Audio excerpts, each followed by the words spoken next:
Hello, everyone, and welcome to Buena Vista Therapy. My question for you today is, can you really forgive someone that has cheated on you? We're going to be exploring that today. So, can you really forgive a partner who cheated? Not just forgive them, not just try to move on, but genuinely forgive them without losing yourself in the process. So, this is what we're going to be exploring today. Because let's be honest, cheating doesn't just break trust, it breaks safety, it breaks relationships, and of course, family too. Any other family that's involved, perhaps even children, extended family. So today, we're not talking about what you should do. We're talking about what forgiveness actually costs, psychologically, also emotionally too. So let's first look at this for a moment. Part of you wants to forgive, rebuild, and hold on to the relationship. Another part of you feels angry, suspicious, hurt, and exhausted, especially for someone that's just figured out or they found out that their partner is cheating. So there is always that conflicting argument. Can I forgive them or should I walk away? So if you're watching this, most likely you already have a belief regarding partners that cheat. And there is nothing weak about wanting to stay, and there is nothing heartless about wanting to leave. Most people, they don't struggle with forgiveness because they're dramatic. They struggle because their nervous system has been injured. So it doesn't just hurt your feelings, it threatens attachment, safety, and emotional security. But let's first really understand what cheating does to the brain. So, from a psychological perspective, yes, cheating triggers betrayal, and yes, it can also trigger trauma too. So, after betrayal, the brain shifts into protection mode. It becomes hypervigilant. It scans for danger. It replays the event, trying to make sense of what happened. And this is why, if you have experienced your partner that has cheated on you, you might, for example, overthink everything they say. Feel calm one moment and panicked the next, struggle to trust even when nothing is wrong. And this isn't you being irrational, this is your nervous system saying, I don't feel safe yet. But here's something crucial. You cannot think your way into forgiveness if your body still feels threatened. So it's very, very important to also pay attention to what your body is telling you because your nervous system may be triggered because of your partner that has cheated. So this next section, it's how people, when they cheat, how they can separate the love that they have for you and the other person, how they keep two things separate. And one of the most confusing things that you may hear from your partner who cheated is this: I love you. The cheating was just sex. So psychologically, this is often explained is what's often explained and is also called compartmentalisation. So compartmentalisation is a defense mechanism where the mind separates conflicting realities so the person doesn't have to fully face the emotional weight of their actions. So internally, it looks like this: I love my partner. I'm a good person. I cheated. That was physical. It didn't mean anything. By keeping these two separate, the person who cheated reduces guilt and accountability. So you can understand, and you may have seen, even in movies, where there is secret affairs and the person, regardless man or woman, they can separate, compartmentalize two separate things. I love my partner.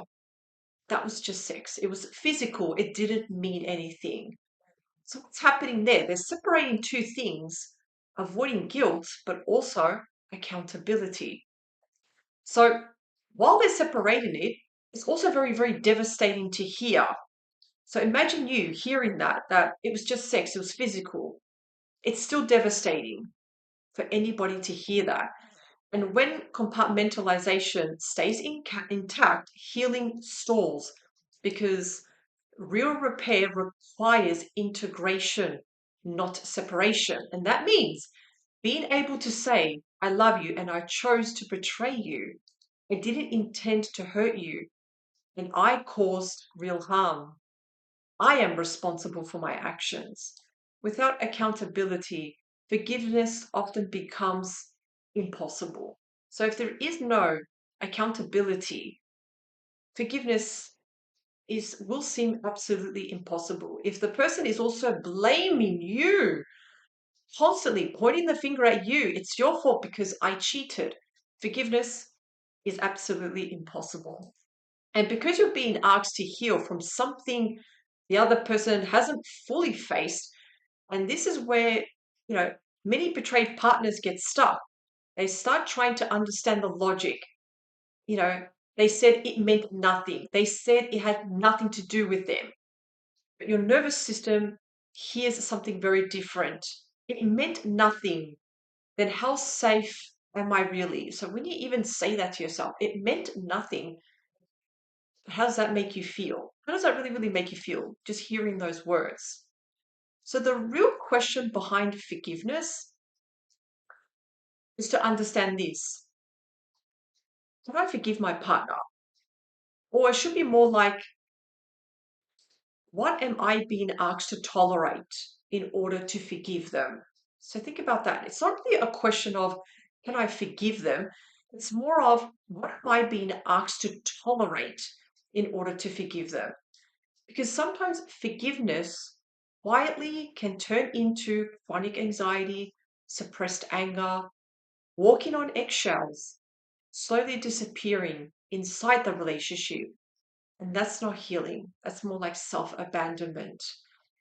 So the three questions that really, really matter, if forgiveness is even on the table, there are three non-negotiable questions to ask. You need to ask, I need to also pay attention, is there real remorse or just fear of the consequences?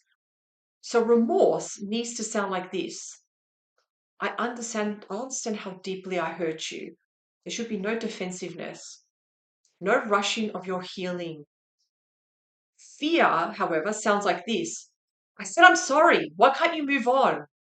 They're minimizing what happened, or they're getting frustrated with your emotions. So take notice if there's remorse or just the fear of the consequences. So, what about, is trust being rebuilt, or are you managing the damage alone? Is this a teamwork, or are you alone managing the damage? So, forgiveness does not mean that you do all the emotional labor. No. If you're the one seeking therapy, reading books, regulating the conversations, and managing their discomfort, that's not reconciliation. That's actually imbalance. So notice, who is carrying the weight of this? Just notice that.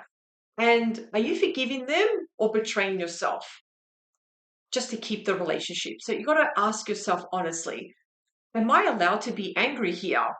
Am I allowed to take time? Am I allowed to change my mind? If forgiveness requires silence, shrinking, or emotional suppression, it's not forgiveness, it's survival. So even if your person is trying to push you to, in other words, suppress your emotions, that's not forgiveness either. And that person is not taking accountability. They are not being present with you throughout this emotional time. So, what forgiveness is and what it isn't. And let's clear this up. Forgiveness is, it's an internal process about releasing chronic resentment, about reclaiming emotional power. Forgiveness, however, is not forgetting and trusting instantly. Reconciliation, that requires two emotional, accountable adults, not one person trying to save the relationship alone. When forgiveness can work, well, forgiveness has a chance when there is full accountability, no excuses. Transparency is ongoing, not temporary. Your pain is respected, not rushed. Healing doesn't feel easy, but it feels honest. So take that into consideration. The hardest truth about forgiving someone who cheated on you is this: you don't lose them. You do risk losing yourself if your person doesn't take accountability, if they force silence, or they cause constant anxiety. That's not healing right there. You are allowed to forgive and you are allowed to walk away. You are allowed to stay, but also set boundaries. There is no moral prize for suffering quietly. The goal isn't to save the relationship at all costs, is to protect your emotional well-being, and that choice is yours. Calling cheating a mistake often softens the responsibility and shifts the focus away from accountability. Someone calling an affair a mistake are framing the behavior as accidental, when in reality it requires intention. Whether that intention was to feel desired, escape discomfort, avoid conflict, or fulfill an unmet need is still a choice. Cheating involves a series of conscious choices: the choice to keep engaging, the choice to hide, lie, or withhold the truth. Even when curiosity is involved, there are still multiple moments where a different decision could have been made. Forgiveness doesn't mean forgetting what happened. It means deciding whether the person who made that choice has truly done the work to become someone you can trust again. So please remember this. You have a choice what you want to do in this relationship. For forgiveness to happen, it has to be a partnership.